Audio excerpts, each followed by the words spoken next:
al limpiar de no tocar los cables ni la cámara, que está todo puesto para grabar y luego es un lío, ¿eh? No, tranquilo, que yo ahí en los cables, en la cosa de la cámara esta, no tengo que andar para nada, yo no toco nada, no se preocupe.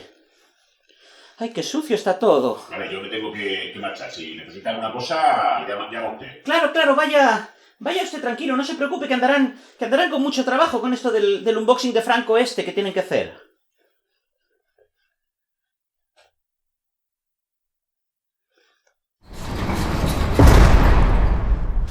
Culpables, soy yo. He venido al sitio donde menos me buscarían, a la cárcel, porque sé que aquí hay un equipo de grabación y tenía que enviaros este vídeo, porque es muy importante. Hoy voy a hablar de evolución del personaje. Soy Alberto Estrada y esto es Culpa del Rol.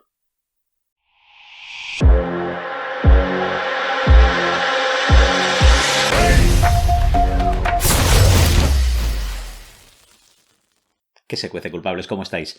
A mí la verdad es que se me hace un poco raro estar aquí en la cárcel, aunque sea de incógnito. Pero tenía que correr el riesgo, tenía que traeros este vídeo porque es un vídeo sobre un tema importante y donde además hay bastante confusión. Y además es un tema delicado. Voy a hablar de evolución de los personajes y a evolución con mayúsculas. Es decir, si alguien está esperando que en este vídeo hablemos de cuántos PX hay que dar al final de cada aventura, no es el canal adecuado.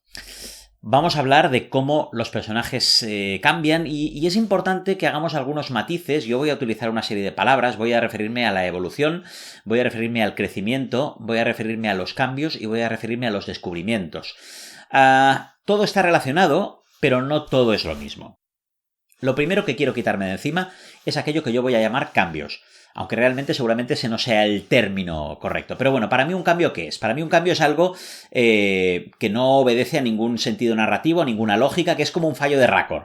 Algo que directamente hemos alterado del personaje como por arte de magia, ¿no?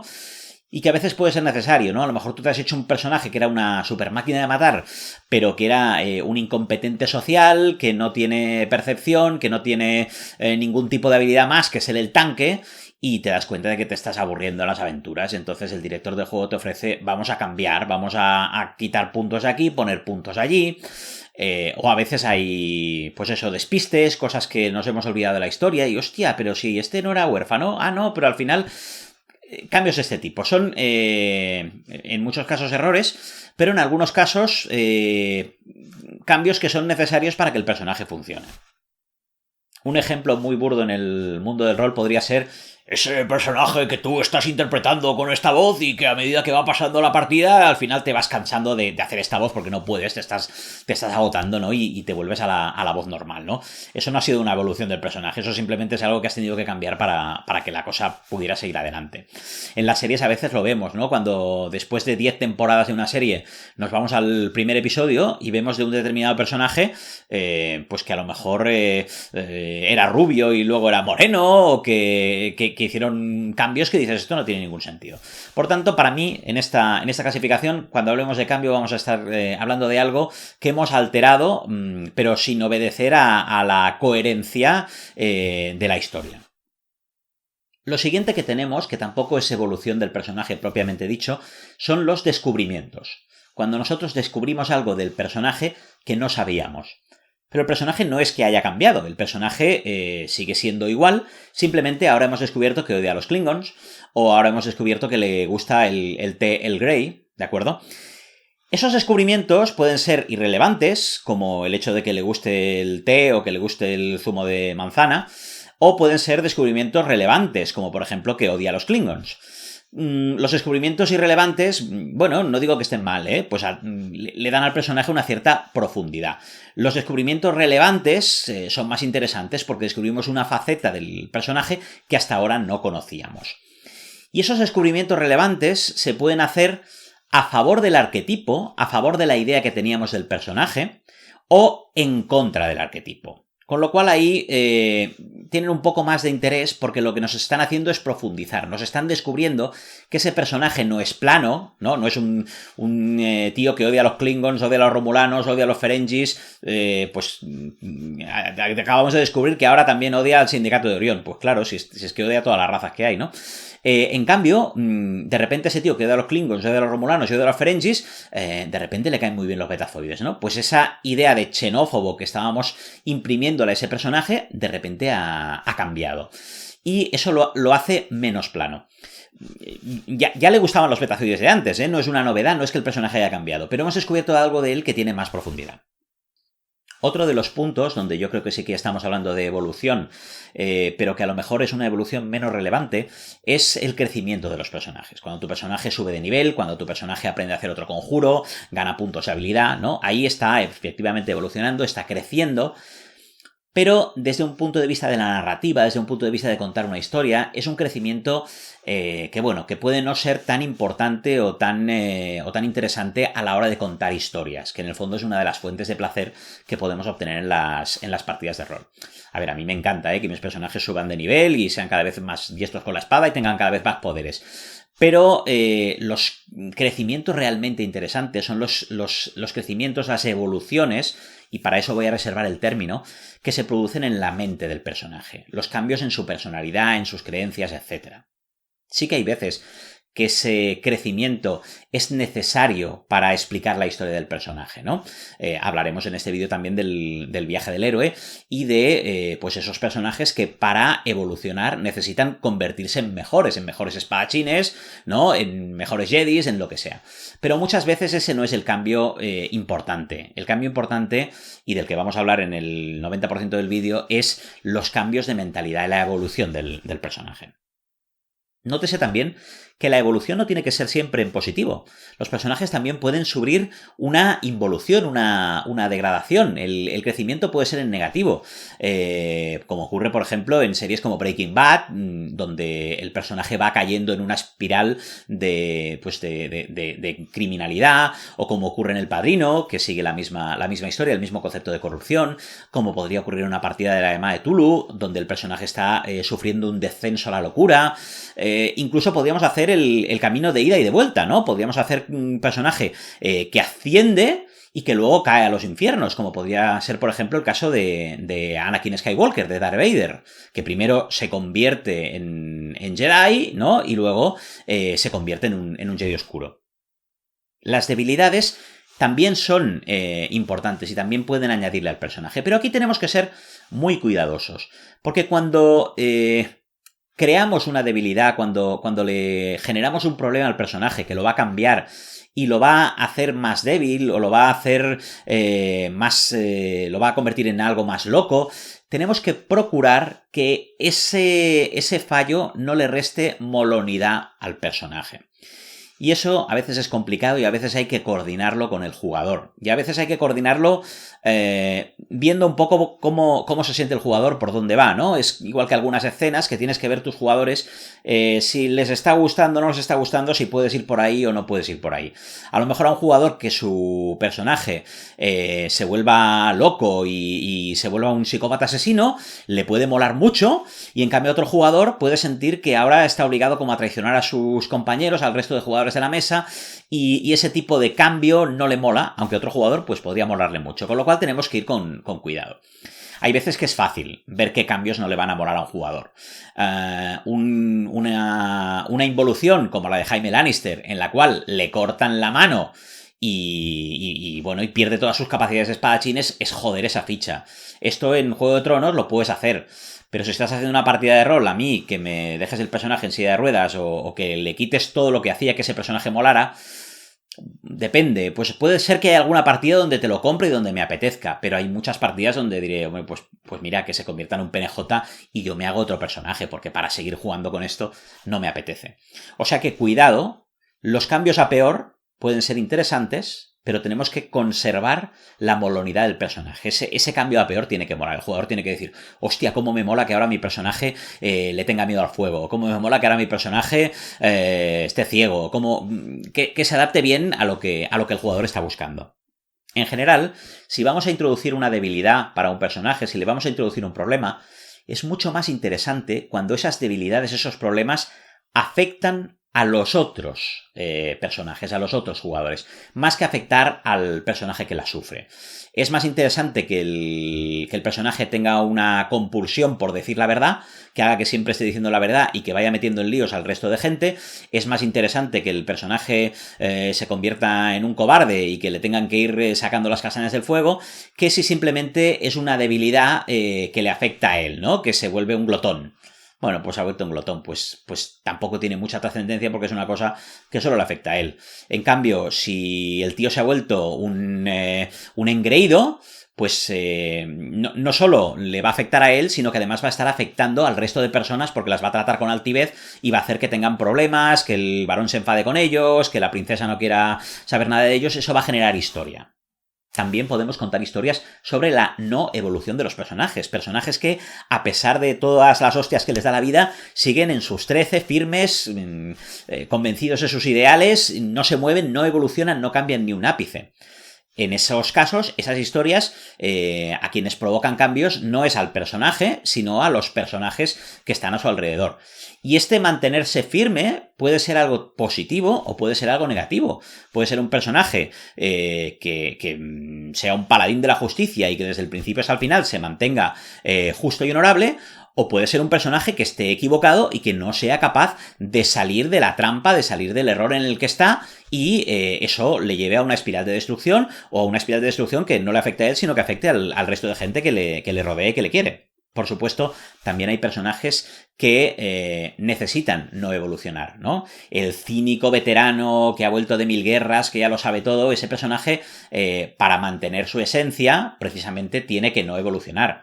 O a lo mejor hay personajes no jugadores de fondo a los cuales no les vamos a hacer un arco argumental para que evolucionen, porque no procede, no es lo que toca.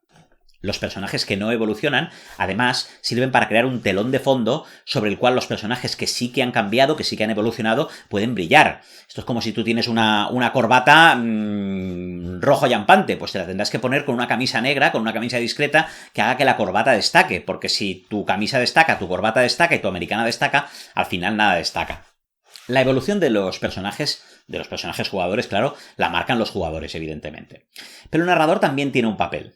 El narrador es el que provoca putadas y da premios. O mejor dicho, permite o no permite que los jugadores consigan sus objetivos. Y con estos dos elementos que marcan mucho la evolución, las putadas, las bofetadas que le da la vida al personaje y la consecución de los objetivos que se ha marcado, se va marcando cómo es esta evolución. Y aquí el narrador tiene que ser cuidadoso y tiene que saber ver qué le está pidiendo el jugador. Y muchas veces sin preguntárselo. No porque no pueda haber comunicación, sino porque a veces no sirve de nada preguntarlo.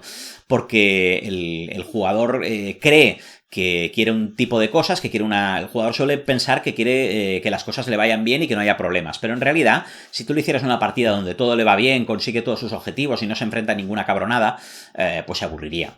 Lo que pasa es que según qué cabronadas le haga, pues puede acabar cansándose de jugar con ese personaje. Entonces hay que ser muy cuidadoso con qué putadas haces y cuándo consigues que los jugadores cumplan sus objetivos.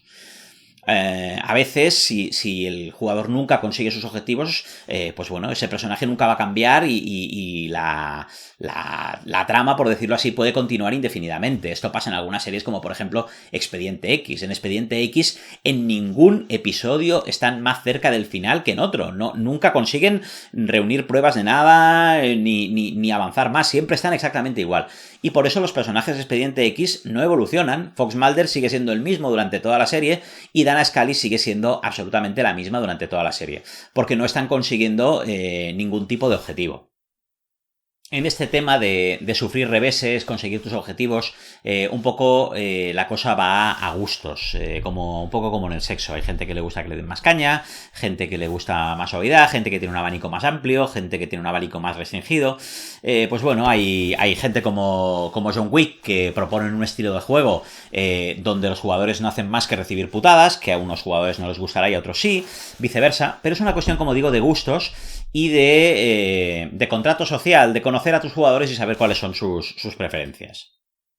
Uno de los arcos más explorados en lo que a evolución de personajes se refiere es el llamado Viaje del Héroe o Monomito de Campbell, del cual Sirius Esenra os habló en uno de los vídeos que tuvo la bondad de hacer para el canal, que consiste fundamentalmente en la idea de que todas las historias sobre héroes en realidad son la misma historia, cambiando detalles, cambiando al protagonista, pero con la misma estructura narrativa.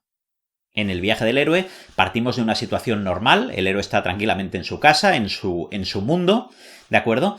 Y entonces recibe una llamada a la acción, el gancho de la aventura.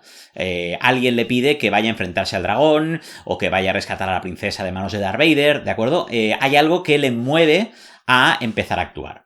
Tradicionalmente el héroe empieza rechazando esta llamada. Y al rechazar la llamada aparecen consecuencias de haberla rechazado. Por ejemplo, Luke Skywalker no se quiere ir con Obi-Wan Kenobi a salvar a la princesa. ¿Y qué es lo que acaba pasando? Pues que sus tíos, con los que se ha criado, acaban siendo asesinados por los imperiales. Y no le queda otro remedio que lanzarse a la acción. En una partida de rol podríamos estar hablando de un cierto encarrilamiento. Aunque normalmente en una partida de rol, como ya sabemos que tenemos que jugar la aventura, muchas veces los jugadores ni rechazan la llamada, ¿no? Les contratan para ir a hacer algo y bueno, pues como es la partida, pues sí, voy a buscar este destructor estelar desaparecido, que ni me va ni me viene, ni me pagan lo suficiente, ni nada, porque sé que es lo que tengo que ir a jugar. Como narradores yo os invitaría a que intentéis tener en cuenta esta posibilidad de rechazo a la llamada, porque no es nada raro. Es decir, la lógica de los personajes muchas veces nos invitaría a no seguir según qué cursos de acción y según qué aventuras. Y esto debería estar preparado y deberíais precisamente tener este recurso. Poder ofrecer vistazos de cuáles serán las consecuencias de rechazar la llamada. Y del mismo modo, se pueden ofrecer vistazos de cuáles son las consecuencias de no rechazar la llamada. ¿Sabéis esta típica serie de televisión donde hay un personaje que es como más cabrón, el héroe este reticente, ¿no? Que bueno, que al final ayuda, pero que no le mola y tal. Y entonces al final de un determinado episodio va y la protagonista le da un beso en la mejilla, siempre todo es muy casto, ¿no? Y entonces el tío se queda como...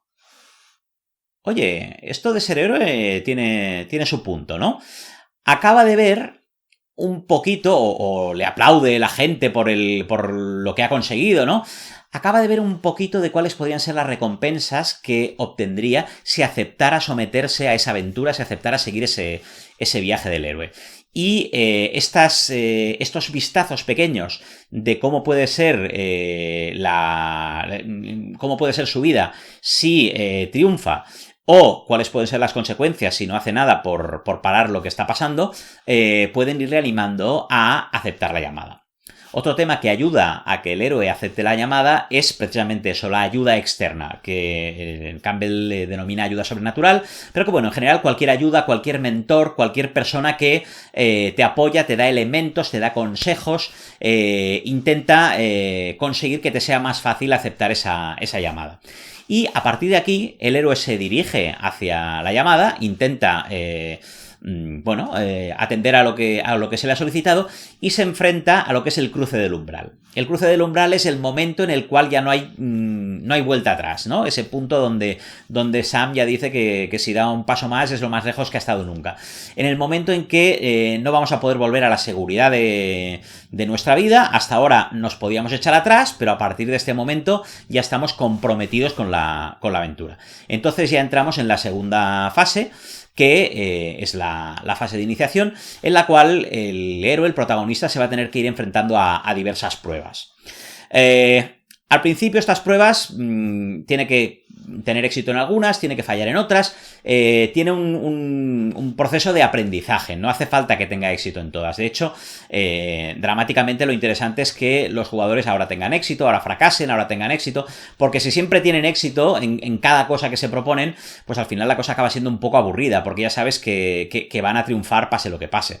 Entonces, si algunas veces tienen éxito y algunas otras veces tienen que huir con la cola entre las piernas, pues la cosa es mucho más natural y tiene una narrativa mucho más interesante.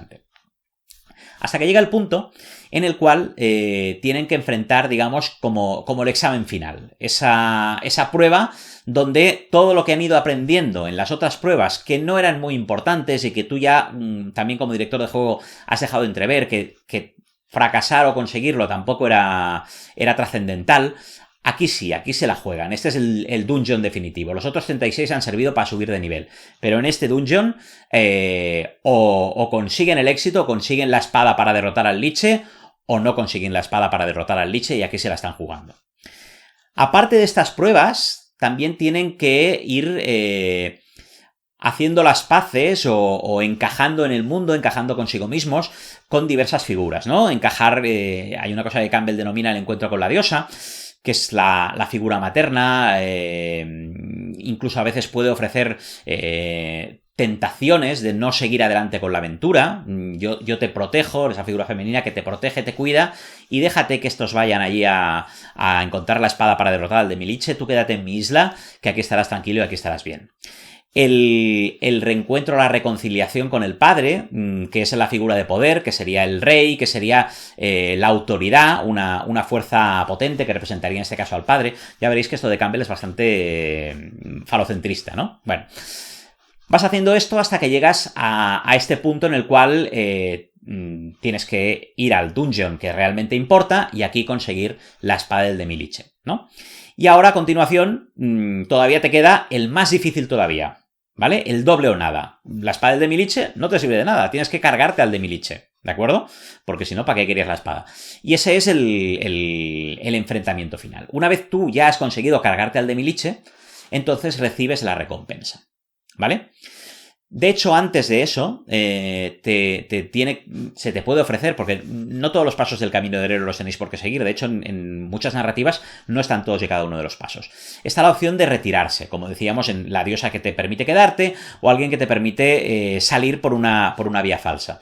Y aquí también, de nuevo, hay que anticipar las consecuencias. Si tú decides no enfrentarte al de Miliche, darle la espada al rey y que sea el rey el que envíe a su capitán a enfrentarse a eso, tú no vas a ser aceptado como héroe, tú vas a recibir el rechazo de la población, el héroe al que ha enviado el rey va a morir y tú vas a tener que ir otra vez a buscar la espada y a volver a enfrentarte al de Miliche, hasta que al final aceptes o no. También hay narrativas en las cuales no tienes por qué seguir esa ruta. Pero bueno, finalmente, idealmente, el héroe va a rechazar esa posibilidad de escapar, esa cosa que en otras ocasiones ya le hubiera valido, para seguir con su camino.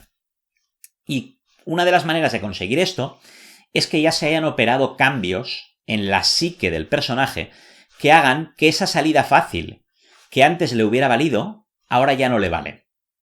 Antes ya se hubiera conformado con huir, con quedarse con este castillo, pero ahora el personaje ya ha cambiado, ya ha evolucionado y esa salida ya no le vale. Tiene que seguir el viaje hasta el final. Si has conseguido que esa evolución en el personaje suceda, te encontrarás que cuando llega a este punto, la cosa ya se ha vuelto personal, como nos decía Fabián Plaza. Ahora ya es una cuestión personal y yo me voy a cargar a este de Miliche porque ha asesinado a mis amigos, porque ha destrozado el pueblo donde vivía mi amada y ya no tengo realmente opción a rendirme, ¿verdad? Nos cargamos al de Miliche y obtenemos, como digo, la recompensa final, y esa recompensa te la puedes quedar o puedes llevarla al mundo normal, de vuelta a tu casa, de vuelta a tu pueblo, de vuelta a tu tribu. Que eso es la tercera parte del viaje del héroe, el regreso. Cuando el héroe abandona la situación de comodidad en la que está y vuelve, ¿no? Como Odiseo, que vuelve con su esposa Penélope, y además lleva con él el aprendizaje que permite que no solo sea él el que mejore, sino que también sea el mundo el que mejore. En el regreso también pueden haber peligros, también pueden haber enfrentamientos que hagan que sea difícil volver. Los dioses te pueden enviar tornados y enviar criaturas que te quieran joder la vida. Y además pueden haber también reticencias propias. Y puede haber también figuras del entorno que ayuden al héroe a regresar, que hagan que ese héroe que se ha convertido en una cosa distinta vuelva a readaptarse a esa vida normal, común y corriente que tenía en el origen. Y con esto se cierra el círculo y se completa el viaje del héroe de Campbell.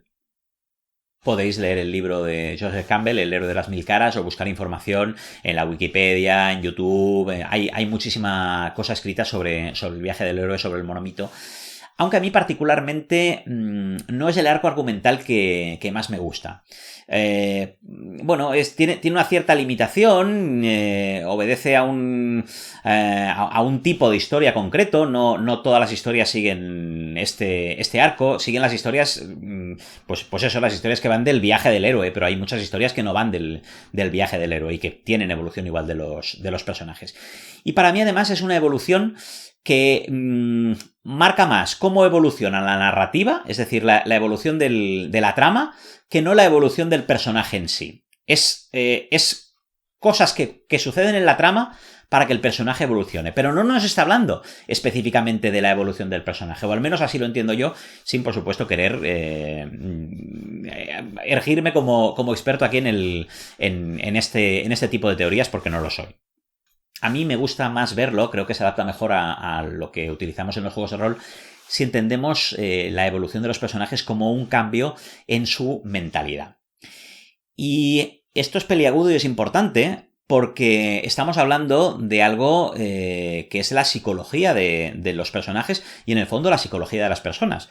Porque en realidad todas las historias que estamos contando, las estamos contando precisamente para explorar eso, para explorar la psicología de las personas, la psicología incluso de los jugadores. Por tanto, aquí hay que ser especialmente exquisitos.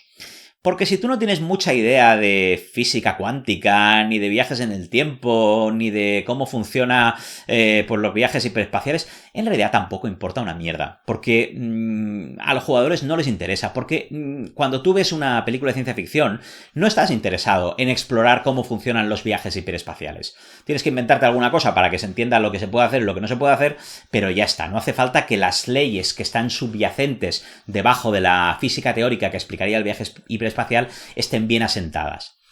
Pero cuando estamos hablando de cambios en la mentalidad, de cambios en las creencias de las personas, de evolución de las personas, aquí sí que necesitamos tener una base sólida psicológica. Porque si no, se va a notar que la cosa hace aguas por todos lados, y este sí que es el tema que tú quieres explorar. Tú estás contando historias para hablar precisamente de este tema, de cómo cambiamos, de cómo evolucionamos. Con lo cual aquí no podemos improvisar, tenemos que tener las bases bien asentadas. Para que se puedan producir cambios en la mentalidad de un personaje, lo primero que tiene que tener ese personaje es una mentalidad. Si tu personaje lo que tiene es ataque con espada 17, fuerza 14, constitución 18, tu personaje no tiene una mentalidad, tiene unas características, tiene unas habilidades, tiene unos detalles como que es rubio y que fue criado entre elfos, pero necesitamos darle unas creencias, darle unas ideas. Es de suponer que esto en el trasfondo ya se habrá desarrollado. Pero si no se ha hecho así, si no hemos desarrollado todavía ese trasfondo, ahora es el momento para hacer que el personaje evolucione, pues primero le vamos a tener que dar profundidad, le vamos a tener que dar una serie de creencias, una serie de ideas en las cuales pueda creer. Y una vez tenemos claras cuáles son esas ideas, esas creencias del personaje, las vamos a empezar a poner a prueba. Las vamos a empezar a machacar. Primero poquito, ¿vale? Y luego de forma más insistente. Le vamos a empezar a poner evidencias que indiquen que aquello que cree podría no ser tan cierto como piensa. Claro, para cambiar de mentalidad, el personaje tiene que darse cuenta de que está equivocado. Y eso es algo difícil de conseguir. Porque pensad, vosotros cuando estáis equivocados, ¿cómo sentís? ¿Os sentís mal, estúpidos, ¿no? Frustrados, que habéis fallado, culpables? Bueno, en realidad eso no es cierto. Así es como sentís cuando os dais cuenta de que estáis equivocados. Cuando estamos equivocados, lo que sentimos es que tenemos razón. Nos sentimos fantásticos. Estar equivocado no duele. Solo duele darse cuenta de que estás equivocado. Desde un punto de vista teórico, sabemos que como seres humanos falibles que somos, pues tenemos que estar equivocados en algo. Pero si ahora os preguntara que me dijerais algo de lo que pensáis ahora mismo en lo que estéis equivocados, no seríais capaces. Entonces es muy curioso, ¿no? Sabemos que tenemos que estar equivocados en algo de lo que pensamos, pero somos incapaces de ni siquiera abrir la mente, abrir la posibilidad a que estemos equivocados. Porque, como digo, estar equivocado duele. Entonces, o darte cuenta de que estás equivocado duele. Entonces, si tú quieres evitarte el dolor de darte cuenta que estás equivocado, pues tienes básicamente dos opciones. La primera es no equivocarte nunca. Pero eso es bastante jodido si eres un ser humano porque eres imperfecto. Y además es bastante difícil evolucionar si no te abres a cometer errores, porque sin errores no se aprende. Y la otra opción que tienes para no sentir el dolor de estar equivocado es negarte a escuchar, negarte a ver la verdad, que es la técnica que utilizamos la inmensa mayoría. Porque el ser capaces de aceptar que podemos estar equivocados y a partir de aquí intentar aceptar eso, cambiar las cosas, pues es bastante jodido porque, como digo, duele, es incómodo, ¿vale? Hacer oídos sordos es más fácil y estamos muy programados para hacer oídos sordos. De hecho, lo vemos cada día en internet, en las redes sociales. ¿Cuál es la primera reacción ante alguien que nos contradice? Te bloqueo, te borro de las redes. Es que lo hago porque es que me crea un problema, me crea una... Claro que te crea un problema, evidentemente, te crea lo que se llama una disonancia cognitiva. Es el equivalente a ponerte unos tapones, el no querer escuchar cosas que puedan destruir esa idea que tú te has hecho en tu mente de lo que es correcto y de lo que no es correcto, aun sabiendo que seguramente estás equivocado. Pero es más fácil ignorar la realidad que intentar cambiar. Bueno, se me está yendo un poco la pelota, ¿no? Vamos con el cambio en los personajes. Estas dudas que empiezan a saltarle al principio de forma incipiente, ¿no? Al principio estas dudas van a ser dudas desde la perspectiva racional, ¿no? Un capitán imperial que ha capturado a unos rebeldes que están acusados de terrorismo, aunque no hay pruebas ningunas, y los tienen cerrados allí porque han expresado sus ideas contra el emperador Palpatine, ¿no? Y, bueno, hay otra serie de alienígenas pacíficos del planeta que exigen su liberación y dice que son presos políticos, ¿no? Este capitán al principio lo que dirá es que no son presos políticos, que son presos que han cometido un delito tipificado, ¿no? Pero claro, es que todos los presos políticos han cometido un delito tipificado. No hay ningún escenario, ninguna aventura, ninguna historia. Los presos políticos de la China comunista habían cometido delitos tipificados. Los presos políticos del franquismo habían cometido delitos tipificados en el Código Penal, ¿no? A los homosexuales que asesinan en países africanos también han cometido un delito tipificado. Entonces, lo primero, cuando las dudas, cuando la contraargumentación que recibes es racional, lo que va a hacer el personaje es negarla. Porque se va a salir por otro tema, va a desviar el tema, pues dejamos de hablar de esto, pero la violencia... Nos vamos del asunto, porque mucha gente somos así, no somos capaces de actuar de forma racional. Lo que nos mueve, lo que nos cambia, es la parte emocional. Y ahí es donde tienen que empezar a llegar las siguientes dudas. Cuando ese capitán imperial le obligan a disparar contra esa población que se está manifestando pacíficamente. Seguramente va a obedecer igual, pero ya no se va a tratar de una discusión a nivel emocional, sino que va a sentir que emocionalmente lo que está haciendo le crea una sensación... él no se alistó en la Armada Imperial para esto, ¿de acuerdo? Y empieza a afectarle de forma emocional hasta que llegue un punto en el cual sea capaz de hacer el quiebro, en el cual sea capaz de cambiar de idea. Y esto seguramente no se va a producir nunca en la confrontación. Si tú estás discutiendo con alguien, es la manera más perfecta que tienes de afianzar sus ideas. Mientras yo te discuta algo, tú te vas a quedar en tus 13 y tú no vas a querer cambiar y si acaso me bloquearás, pero tú te vas a quedar en la tuya.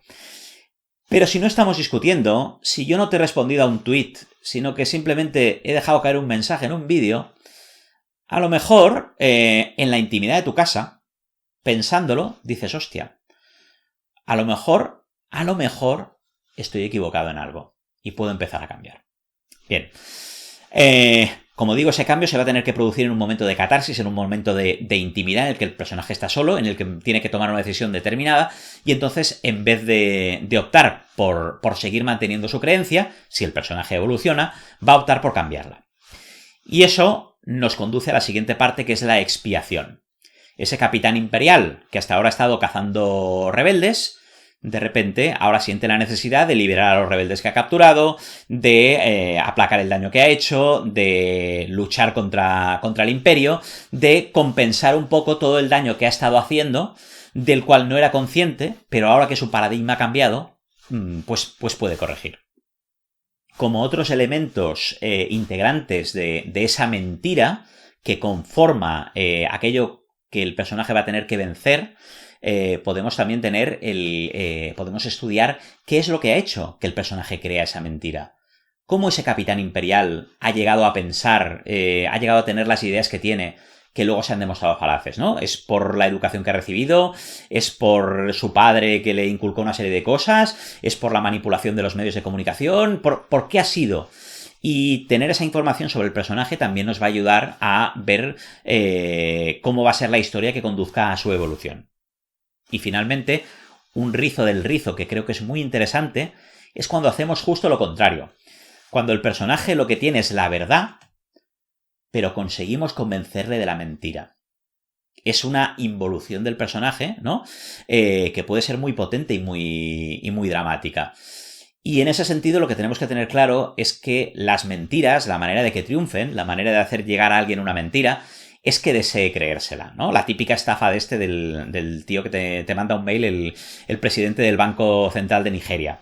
Esto no engaña a nadie, excepto a la persona que está muy desesperada por el dinero y que necesita creer de todas que el presidente de Nigeria le está enviando ese dinero. Necesita creer de todas que su hijo está vivo y que ese secuestrador que no le ha enviado ni una prueba de vida, ni un audio del niño, ni nada, tiene al niño, ¿no? Entonces eso es lo que facilita que una mentira que de otro modo no te la ibas a creer, te la acabes creyendo.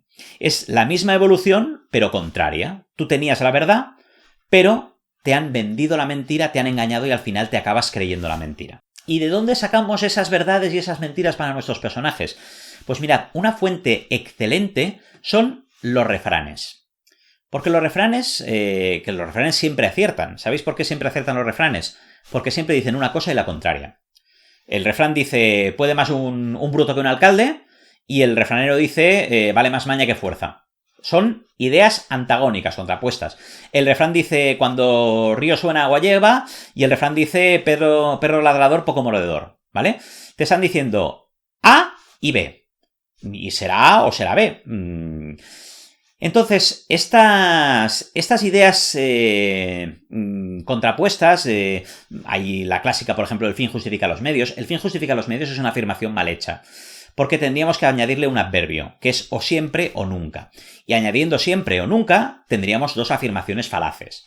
Porque la realidad es que el fin a veces justifica los medios. Nos han enseñado a creer que no, que el fin nunca justifica los medios, ¿no? Si tú para conseguir la libertad de no sé qué tienes que usar la violencia, esto no está justificado. No te vayas tan lejos. No queramos cosas tan gloriosas. Sobrevivir.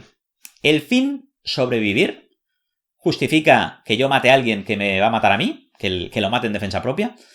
Pues, hay gente que cree que no, y hay pues, gente con una vocación religiosa o con una idea filosófica que incluso, aunque su vida estuviera en juego, no matarían a alguien para sobrevivir, cosa que me parece muy, muy respetable. No quiero entrar en el fondo del debate, pero la cuestión es que en casi todos los códigos jurídicos del mundo se acepta y se entiende que el fin, sobrevivir, una cosa tan egoísta como sobrevivir, ¿eh? No cambiar la especie humana para que sea mejor. No, sobrevivir tú. Justifica un medio tan dramático como es asesinar a alguien, ¿no? Entonces, pues ya tenéis, hay un montón de ejemplos donde el fin justifica los medios. Si el fin, salvar a 100 niños que están perseguidos por los nazis, justifica el medio, mentir y decirle al oficial nazi que se han ido por allí cuando se han ido por allá, pues claro que el fin justifica los medios. Y luego hay situaciones en las que el fin no justifica los medios para nada, ¿no? El fin, hacerte rico, no justifica los medios asesinar a 100.000 personas. Es como muy evidente. Y entre media de esta línea, pues estará el punto que tú querrás explorar. Entonces, estas afirmaciones pueden servirnos como verdad o mentira inicial en la que el personaje cree, y en la que el personaje tiene una convicción muy firme, ¿no? Cuando río suena, agua lleva. Si tú dicen algo de ti, es porque algo habrás hecho. Si tienes fama de tal, es porque algo habrás hecho. Y tú puedes ir haciendo que ese personaje evolucione hasta que adquiera la perspectiva contraria, la perspectiva en la cual acabe creyendo incluso eso, lo contrario, que si de alguien tiene fama de muy cabrón, seguramente sea un buenazo. Otra cadena evolutiva que está estudiada en psicología y que también nos puede ser útil cuando la apliquemos a la narrativa, a los personajes, son las etapas del duelo. Esto es conocido y estudiado. Hay solapamientos, algunas pueden suceder muy rápido o menos rápido, pero en general, cuando una persona pasa un proceso de duelo, un proceso de pérdida, ya sea me he separado de mi novia, ya sea se ha muerto mi padre, lo que sea, sufre o sigue una serie de etapas más o menos definidas que son la negación, la ira, la depresión, la negociación y finalmente la aceptación, ¿vale? Si sabéis esto, cuando escribáis historias o cuando construyáis historias o cuando vayáis a evolucionar vuestros personajes, podéis aplicar estas etapas. La negación es la primera etapa, ¿no? Te han diagnosticado un cáncer, yo no tengo cáncer. Los médicos se habrán equivocado, esto está mal, esto no me lo creo. Te llaman, tu mujer ha muerto. No puede ser, no me lo creo, no me creo. Niego la realidad de la que me está provocando este dolor, ¿no? Luego viene la ira, viene el empezar a dar patadas a todo, viene el estar cabreado, viene el acusar al médico de que ha sido por su culpa, o acusar a, ¿vale? El responder de forma violenta, ¿no? Luego viene la depresión, el caer en el desánimo, en la apatía, en el pozo profundo, ¿no? A partir de aquí, empiezas a intentar buscar maneras de salir de este pozo. Y la siguiente etapa es la negociación. Es bueno, yo ahora voy a dejar de fumar, ahora voy a empezar a hacer dieta, voy a dejar de comer tanta carne, voy a comer mejor, voy a dormir mis horas de sueño, voy a hacer los tratamientos y tal, y me voy a curar, ¿no? Empiezo a negociar con el destino, yo voy a hacer una serie de sacrificios y tú vas a salvarme de alguna manera, ¿no? Y finalmente, cuando esto efectivamente no conduce a nada, llega finalmente la aceptación, que es en el momento en el cual tú eres capaz de entender, asumir, aceptar que esa situación negativa está ahí y pasar páginas, seguir adelante o tener la resiliencia de admitirlo y de aceptarlo, valga la redundancia, ¿no? Estas fases pueden servir para que vuestros personajes se enfrenten de forma realista y de forma adecuada a un proceso de duelo, tenga el origen que tenga. Otro tema interesante en el que hacer hincapié cuando estamos estudiando la evolución de los personajes son las debilidades. Y como decía, hay debilidades de dos tipos. Las debilidades que afectan al personaje y las debilidades que afectan a terceros, que crean consecuencias sobre los otros compañeros, sobre el grupo de personajes. Hay algo paralelo a esto en lo cual yo he trabajado profesionalmente y que creo que puede ser interesante conocer, que es la psicología que hay detrás, por ejemplo, de las adicciones, ¿vale? Una adicción es una debilidad. Tú puedes tener un personaje que tenga una adicción, pero en general el esquema que utilicemos para una adicción nos podría valer también para superar cualquier tipo de debilidad personal que tuviera el personaje. Y el primer paso aquí, como siempre, es reconocerlo, ¿no? Darte cuenta de que tienes un problema. Si el personaje no se ha dado cuenta de que tiene un problema, pues difícilmente va a poder afrontarlo, ¿no? Va a poder reaccionar. Una vez ya ha descubierto que tiene un problema, llega el momento de intentar hacer frente a la adicción. Y las adicciones en realidad no se combaten con fuerza de voluntad, aunque nos pueda parecer que sí. Las adicciones se combaten cambiando la idea subyacente que alimenta esa adicción, ¿vale? Os voy a poner un ejemplo que utilizo yo en la consulta cuando trato con personas con este problema. Yo digo, mira, yo tengo estos zapatos que son la rehostia, ¿no? Con estos zapatos, oye, bailo de puta madre, soy el rey de la pista, ligo un montón, Lo que pasa es que me vienen 2 números más pequeños. Y entonces esto me está jodiendo todo el talón detrás, se me está llagando. Y el médico me ha dicho que me tengo que dejar de poner estos zapatos, porque es que si sigo poniéndome estos zapatos, al final se me va a gangrenar la pierna. Entonces, ¿qué hago yo? Pues yo dejo de ponerme los zapatos. Y como me dejo de poner los zapatos, pues dejo de salir de fiesta. Porque no voy a ligar, porque no voy a bailar, porque sin los zapatos no voy a... incluso es que aunque lo pruebe, aunque un día salga de fiesta sin esos zapatos mágicos e intente bailar, lo voy a hacer fatal. Y si me acerco a la chica de la barra, no voy a ser capaz de decirle nada y me voy a ir. Y me voy a ir a casa convencido de esa idea falaz, de esa mentira que yo me he creído, que es que sin esos zapatos yo no soy capaz de ligar. Pero claro, me están jodiendo la pierna, con lo cual yo me voy a pasar pues una semana sin ligar, un mes sin ligar, un año sin ligar.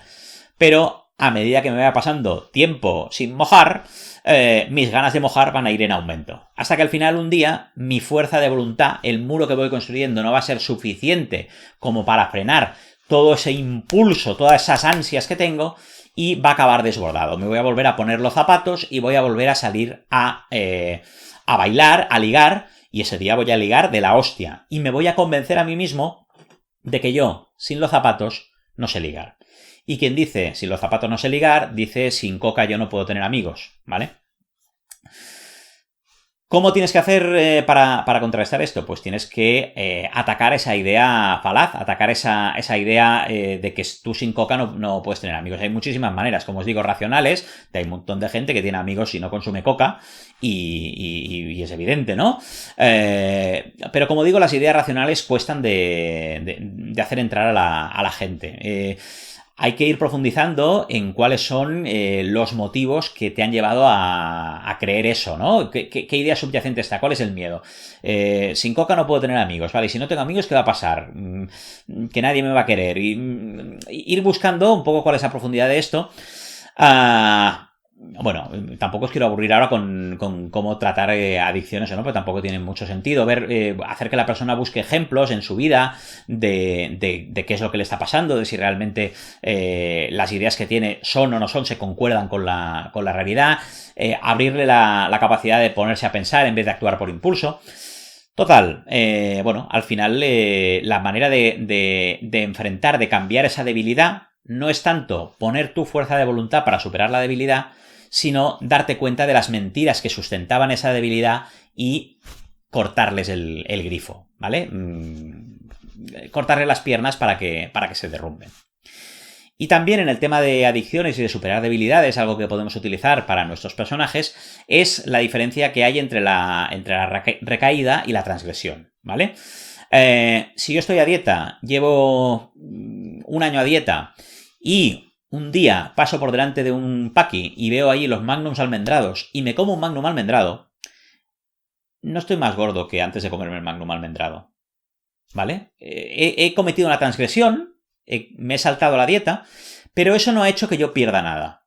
La única posibilidad de que yo pierda el esfuerzo que he hecho durante el año es que por el hecho de haberme comido ese día ese magnum almendrado, yo diga, hostia, soy un mierda, todo... mira, ¿sabes qué? Dejo la dieta, dejo de ir al gimnasio y sigo comiendo. Entonces ya has pasado de la transgresión, has pasado a la recaída. Por tanto, es muy importante ser conscientes de que las transgresiones puntuales no significan recaídas y evitar que la transgresión lleve a la recaída. Esto también lo podéis explorar en los personajes. Personajes que cometen un determinado error y cómo pueden o bien...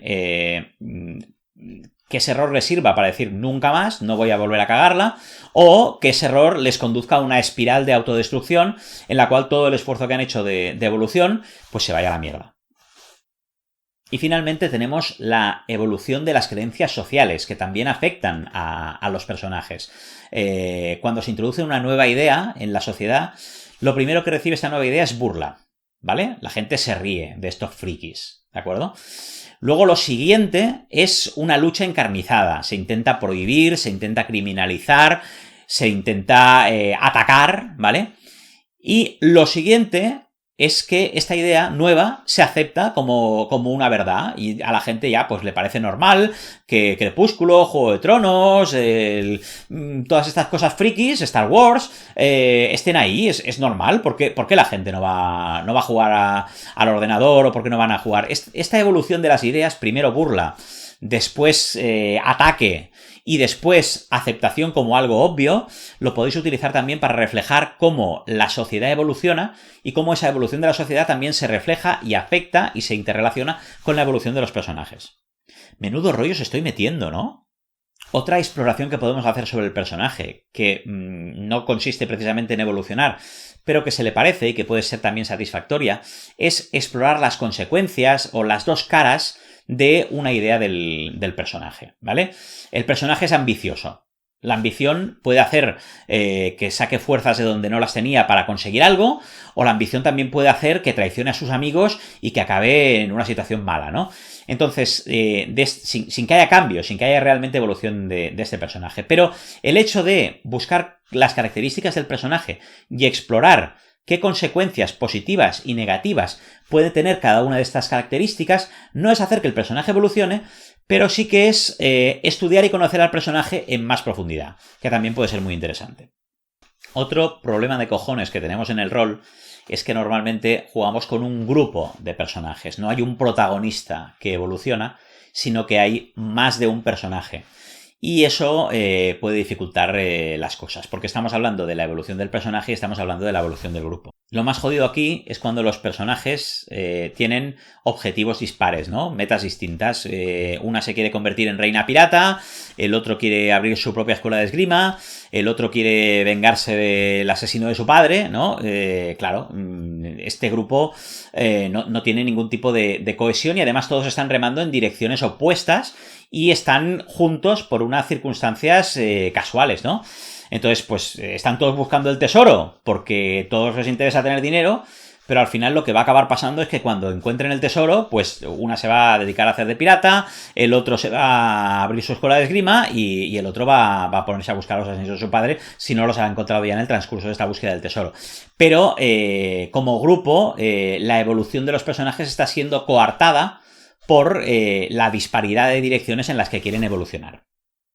Otro escenario distinto es cuando tenemos una situación, un entorno trascendente que hace que todas esas búsquedas, esos objetivos personales queden sometidos a la situación en la que te encuentras, ¿no? Por ejemplo, pues ha estallado una guerra, ¿no? Entonces da un poco igual cuáles fueran tus metas, tus objetivos, tus ideas vitales, que lo que tienes que hacer es enfrentarte a esa guerra que no puedes ignorar y cambiar tal como las circunstancias te van a obligar a cambiar.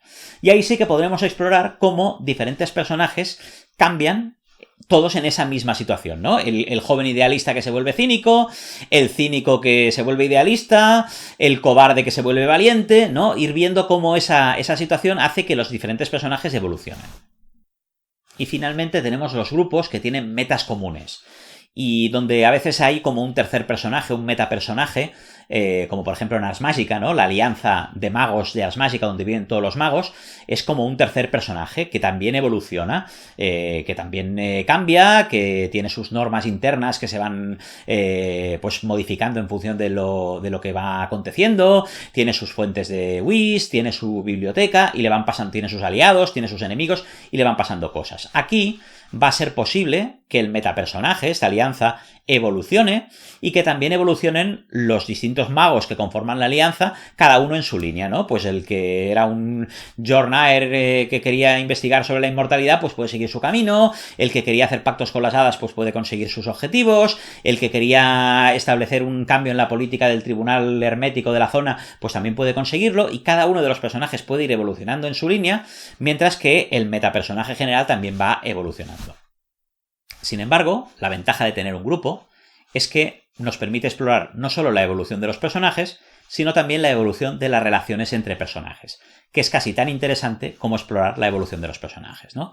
Estos se van enamorando hasta que se atreven a confesarse su amor, entonces hay un malentendido que hace que se separen y finalmente son capaces de comerse su orgullo y volver a estar juntos como estaba clarísimo que iba a pasar desde el principio de la historia, ¿no? Pues es una manera de explorar una evolución que no es tanto del personaje en sí, que también, pero se centra más en la relación entre los personajes. Un ejemplo muy clásico sería, por ejemplo, Don Quijote y Sancho Panza, ¿no?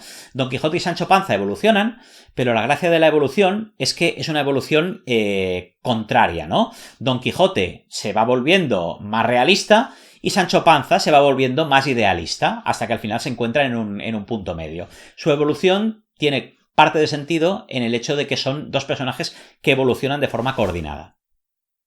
Y aquí, otra vez, volver a hacer hincapié en este tema del contrato social. Antes decíamos que la evolución tenía que ser algo que se acordara entre director de juego y jugador, pero aquí ya estamos viendo que no solo es el director de juego y el jugador, sino que están luego todos los otros jugadores que influyen. Con lo cual, esta negociación de cómo va a ser esta historia de amor entre estos dos personajes ya es un trío, ¿no? El director de juego está ahí, el jugador que lleva un personaje está ahí, el jugador que lleva el otro personaje está ahí, y todo esto tiene que engranarse y tiene que funcionar. Y bueno, pues es cuestión de comunicación, de diálogo y de entendimiento y de un poco de tener una cierta empatía y de estar pendiente no solo de tu diversión, sino también de la diversión y de ver qué están haciendo los otros personajes. Un poco lo que comentaba Sirius Senra en su vídeo sobre la generosidad. Finalmente, independientemente de cuál sea el escenario, si estamos hablando de un grupo que tiene objetivos comunes o si estamos hablando de un grupo que tiene objetivos dispares, una de las cosas que vamos a tener que hacer es repartir el protagonismo y repartir el tiempo que dedicamos a cada arco argumental. A lo mejor en una aventura determinada podemos explorar el romance entre estos dos personajes, en una otra aventura podemos explorar cómo este personaje se hace rico, ir jugando con esto. Yo creo que esto es interesante de hacer en cualquier circunstancia, pero sobre todo si estamos hablando de un grupo que tiene intereses muy dispares, pues es donde va a ser imprescindible, porque vamos a tener que dedicar una aventura a la que quiere ser reina pirata de que consiga su barco y otra aventura que quiere vengarse del asesino de su padre a que encuentre pistas sobre dónde está el asesino de su padre. Otro concepto que creo que no es del todo acertado y en el que me gustaría hacer hincapié es en esta idea que parece permear a la comunidad rolera, que dice que la evolución es de las campañas y no de los one-shots. Yo creo que es exactamente al revés. Y voy a intentar explicar por qué. Si tú quieres aprender sobre el Japón feudal, puedes dedicar la tarde del jueves a asistir a un seminario sobre el Japón feudal, o puedes dedicar todas las tardes del jueves a ver la tele. Y bueno, es evidente que si te pasas todas las tardes del jueves viendo la tele, pues algún día echarán Memorias de una geisha, o algún día en algún concurso preguntarán cuál es la diferencia entre el shogun y el emperador, y alguna cosa aprenderás así de estranquis sobre el Japón feudal. Pero vas a aprender muchísimo más sobre el Japón feudal si asistes a una charla de 4 horas sobre el Japón feudal que si te dedicas simplemente a ver la tele cada jueves. Y esto, con la evolución de los personajes, en campañas y en one-shots pasa. Tú, cuando creas un one-shot, lo vas a crear con personajes pregenerados en el 99% de las ocasiones. Y vas a, por tanto, poder crear personajes que se adapten específicamente a ese escenario, a ese tema del que va el one-shot, y que te van a permitir explorar la evolución en ese tema concreto, ¿no? Hay uno que es un patriota, idealista, joven, naif, que cree que su patria no se puede equivocar y que está dispuesto a cualquier sacrificio por su país. Hay otro que es una apátrida, sin bandera, que cree que todo el mundo es ciudadano del mundo, que es un cínico. Hay otro que es precisamente un nacionalista xenófobo, que cree que él es mejor que otros porque nació donde nació o porque tiene el color de piel que tiene. Y esos personajes van a poder vivir una historia donde se exploren en profundidad esos temas y que hagan que cada uno evolucione en un camino o en otro. Mientras que si tú estás haciendo una campaña donde hay ese joven que es un patriota idealista y que cree que su país es fantástico y que está dispuesto a cualquier sacrificio por su país, hay otro que tiene un conflicto con su padre no resuelto y que le gustaría hacer las paces con él, pero a la vez es demasiado orgulloso. Hay otra que quiere vencer su timidez. y tú vas lanzando aventuras y en una aventura pues te planteas si está bien o mal dedicar toda tu juventud a trabajar en algo y a esforzarte en algo para luego obtener unos beneficios en la vida al final o si hubiera sido mejor pues no hacer eso. Y en otra aventura te dedicas a explorar si la eutanasia está bien o está mal. En otra aventura te dedicas a explorar cualquier otra cosa, ¿no? Como pasa en los episodios, por ejemplo, de Star Trek, que cada una va de un tema, de un dilema moral. Pues hombre, sí que los personajes, pues de rebote, algo evolucionarán, ¿no? Y de todos esos episodios, en alguno se dará la casualidad de que haya algún tema que resuena un poco con la idea general sobre la que tú habías construido el personaje. Pero en la mayoría de casos, el personaje no va a estar expuesto a esa evolución. Es el ejemplo que poníamos de estar viendo la tele el jueves y algún día harán un programa que va de lo que te interesa, pero normalmente no. En cambio, en el one shot te puedes enfocar muy específicamente a la evolución de personajes. Los personajes pueden evolucionar mucho más en un one shot que en una campaña. Otra cosa es que no te interese, que te guste que los personajes evolucionen con esa lentitud propia de las campañas, donde en la mayoría de aventuras el personaje no evoluciona y tienen que pasar a lo mejor 36 aventuras para que pase algo que haga que ese personaje concreto pues a lo mejor cambie y evolucione algo. Y eso te puede gustar porque resuena muy bien con lo que pasa en la vida real, que es que la mayoría de días nosotros no evolucionamos y no es sino en días muy concretos en los cuales pasa algo que nos abre los ojos y que nos hace cambiar, nos hace evolucionar. Yo no soy de esa opinión, no comparto eso, porque precisamente cuando juego a rol, pues lo que intento es que pasen cosas interesantes, no simular una vida en la cual normalmente no me está pasando nada que me cambie y al final, al cabo de 36 aventuras, en la que hace 37 pasa algo que hace que mi personaje evolucione. Yo prefiero explorar la aventura 37, por eso prefiero el one shot a la campaña. Pero ya digo, cada uno es libre de vivirlo como quiera y el que quiera estar viviendo aventuras y aventuras en las cuales su personaje no evoluciona para que evolucione de forma muy puntual, muy poquita cosa en una serie de aventuras determinadas, pues eso también tiene su lugar, evidentemente, ¿por qué no? Y finalmente, para redondear este vídeo sobre evolución de personajes, tenemos que hablar también del final de los personajes. Aunque ya hablamos de ello un poco en el vídeo sobre el final de las campañas, pero bueno, también no está mal repetir algunas de las ideas. Al final el personaje acaba, ya sea porque se muere, ya sea porque se retira. Y esto puede suceder por muchos motivos. Puede ser que muera fortuitamente, que seguramente es lo menos indicado en una partida de rol. Puede ser que se convierta en alguien demasiado poderoso y que ya no tenga sentido jugar con él. Puede ser que ya hayamos explorado en tanta profundidad el personaje y ya lo hayamos agotado y ya no nos transmita nada más, ya no haya esa complicidad. Puede ser que haya conseguido sus objetivos y que sea el momento de cerrar, el momento de echar el broche a esa historia. Cuando un personaje muere, tenemos que tener varias cosas en consideración. La muerte puede estar al final de la degradación, al final de la caída en espiral del personaje. Pero incluso en esas circunstancias, la muerte puede tener un componente de redención. Al final, en el momento de morir, se puede producir ese cambio, se puede producir esa evolución del personaje que haga que de alguna forma se redima o que de alguna forma se dé cuenta de que ha estado equivocado, aunque ya no pueda corregirlo, ¿no? Por ejemplo, la muerte, en todos los casos, tiene que ser... tiene que tener significado. No digo que tenga que ser épica, porque hay historias que no invitan a una muerte épica, sino que pueden invitar precisamente a una muerte cutre, a una muerte desolada, trágica, abandonado, ¿no? Pero incluso en esas circunstancias la muerte no tiene que pasar desapercibida. Se tiene que tiene que cambiar el mundo y tiene que afectar a otras personas. Tenemos que extendernos, ¿no? Podemos hacer el funeral, podemos darle al personaje las últimas palabras que quiere pronunciar. La muerte de un personaje merece que nos paremos a explorar y que nos paremos a saborear ese momento.